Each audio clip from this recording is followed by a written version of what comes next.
You're about to understand something the Kremlin never expected to deal with. A shift it didn't plan for. A threat it didn't calculate. Because for most of modern history, Sweden never tried to intimidate anyone. Swedes avoided small talk, avoided unnecessary noise, avoided conflict as a matter of culture. But that quiet exterior hid something deeper. A mindset that, once shaken, once awakened, becomes incredibly disciplined and incredibly dangerous. And right now, Sweden is awake. Not in the loud, patriotic way you see elsewhere, in the cold, calculating, methodical way only a society like Sweden can produce. A country that speaks softly in public, trusts institutions, keeps emotions privately contained, and follows through with a level of national coordination that rivals the most advanced defense states on Earth. This is the Sweden Putin fears today. Not the neutral Scandinavian country you learned about in school, not the peacekeeping middleman. The emerging hard power arsenal of Northern Europe. A country that now fields long-range strike systems, advanced submarines, electronic warfare capabilities, and air power designed specifically to counter and cripple Russian forces in the Baltic and beyond. And according to Swedish defense officials and reporting from outlets like Reuters, Svenska Dagbladet, and Sweden's FOI Research Institute, that transformation is accelerating faster than Moscow expected or wanted. To understand the Kremlin's fear, you need to start with the capability that changed the entire equation. A capability that Swedish defense briefings confirm Sweden intends to field in the coming years. A capability where certain proposed systems have ranges beyond 1,000 kilometers and in some plans approaching 2,000. A capability that would put high-value Russian targets in the northwest within reach for the first time. Because Sweden is now planning and procuring long-range cruise missile systems, not just for homeland defense, but for deep strike deterrence. Swedish officials confirmed publicly in late 2024 that the next generation of long-range weapons will extend far beyond the country's previous limits. Analysts quoted by Svenska Dagbladet noted that these systems could potentially threaten Russian air bases, logistics hubs, and radar stations that were once considered untouchable.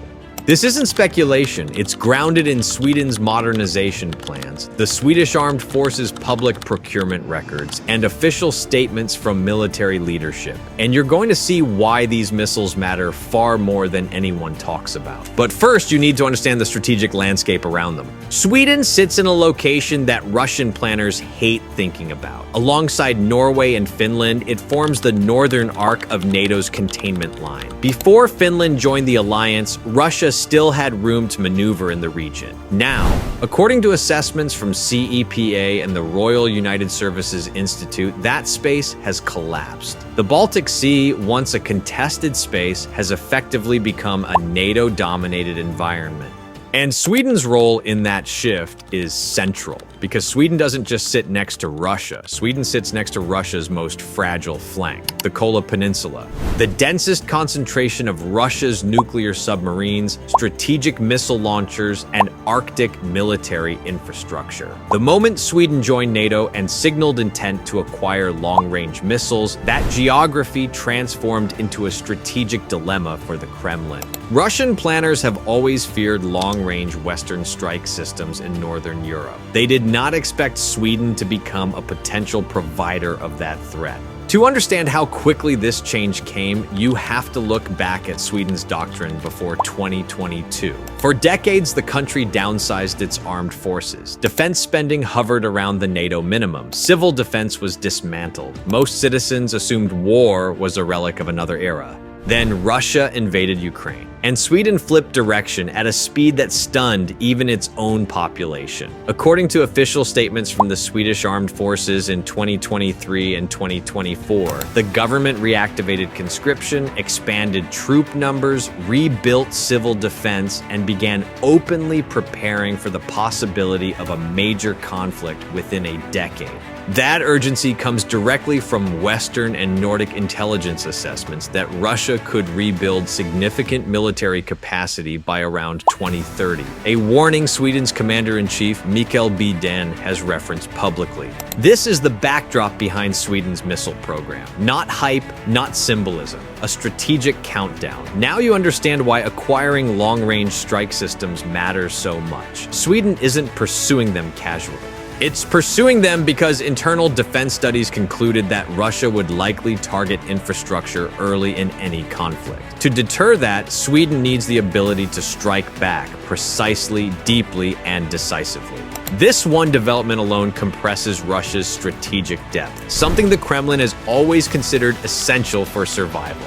FOI researchers have stated plainly that long-range Swedish strike capability would fundamentally alter Russia's risk calculations in the region. But missiles aren't the only fear. Sweden has always taken the domain Russia relies on most, the sea, exceptionally seriously. The Swedish submarine force has been described by U.S. Navy officers as one of the quietest in the world. This is not myth. During a 2005 U.S. Navy exercise, the Gotland-class submarine HSWMS Gotland reportedly penetrated the defensive screen of the USS Ronald Reagan carrier strike group and scored simulated kills multiple times. The performance troubled the U.S. Navy so much that it leased the sub for 2 years to understand how it achieved that level of stealth. This is documented in reporting from outlets such as The Guardian and confirmed by U.S. Navy accounts. Those submarines are now being replaced. The new Blekinge-class, also known as the A26, is engineered for silent operations in shallow Baltic waters. It uses advanced air-independent propulsion, stealth shaping, and modular mission bays. Analysts from Naval News and Janes have emphasized that the A-26 is purpose-built to challenge Russian naval activity, monitor submarine routes, and conduct covert operations Russia cannot easily detect or counter. This is why the Baltic Sea shift matters. Sweden's submarines don't just observe. They complicate Russian planning. They impose uncertainty. They deny Russia confidence in the maritime domain. Combined with Finland's geography and Norway's intelligence infrastructure, Sweden now sits inside a surveillance triangle that is uniquely difficult for Russia to bypass. Now add air power. The Gripen is often misunderstood. The JS-39 Gripen is a multi-role fighter, but Swedish doctrine treats it as a tool of disruption.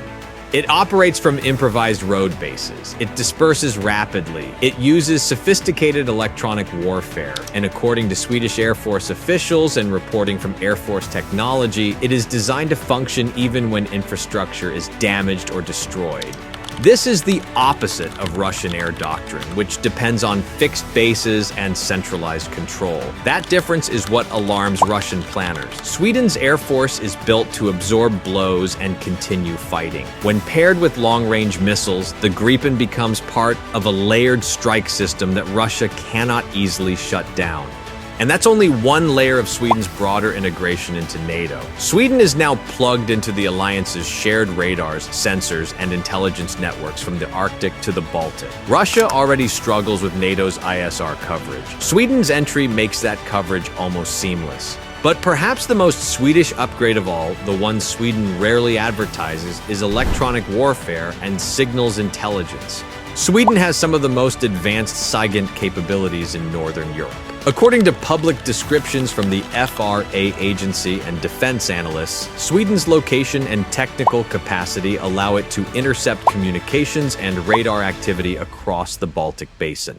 When fused with NATO's intelligence networks, it becomes a sensor, a filter, and a disruptor inside the alliance. This is where Sweden's cultural coldness matters. They don't panic. They plan, they don't posture, they prepare, they don't broadcast emotion, they build capacity, and once they commit to a national defense shift, they execute it with a degree of coordination that makes it very difficult for adversaries to predict or overwhelm. This consistency is one of Sweden's hidden strengths, a quiet, procedural, institutional discipline, and Russia knows it. While other nations argue over budgets or messaging, Sweden simply moves forward. It increases ammunition stockpiles, rebuilds hardened shelters, restores civil defense, trains civilians, expands joint exercises with Finland, Norway, the US, and NATO partners, including anti-submarine warfare, Arctic operations, and high-end air defense drills.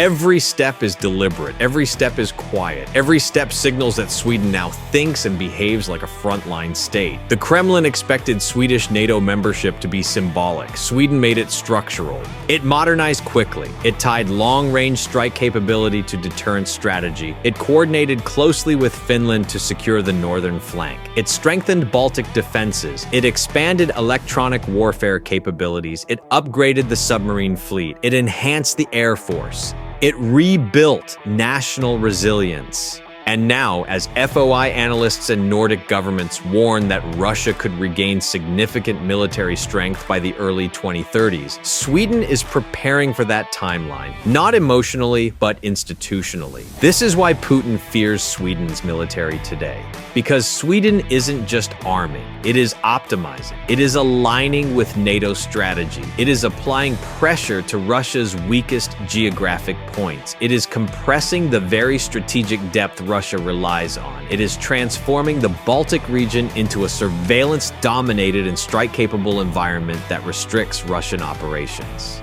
Most of all, Sweden is removing Russia's ability to control escalation. With planned long-range missiles, advanced submarines, rapid reaction aircraft, and full NATO integration, Sweden creates a strategic dilemma the Kremlin cannot easily solve. If Russia escalates, Sweden can respond. If Russia threatens, Sweden can deter. If Russia pushes for dominance, Sweden can deny it. And if Russia miscalculates, the consequences would be immediate and severe. In the cold logic of geopolitics, that is what real deterrence looks like. Quiet, methodical, relentless, Swedish. And that is what Putin fears most.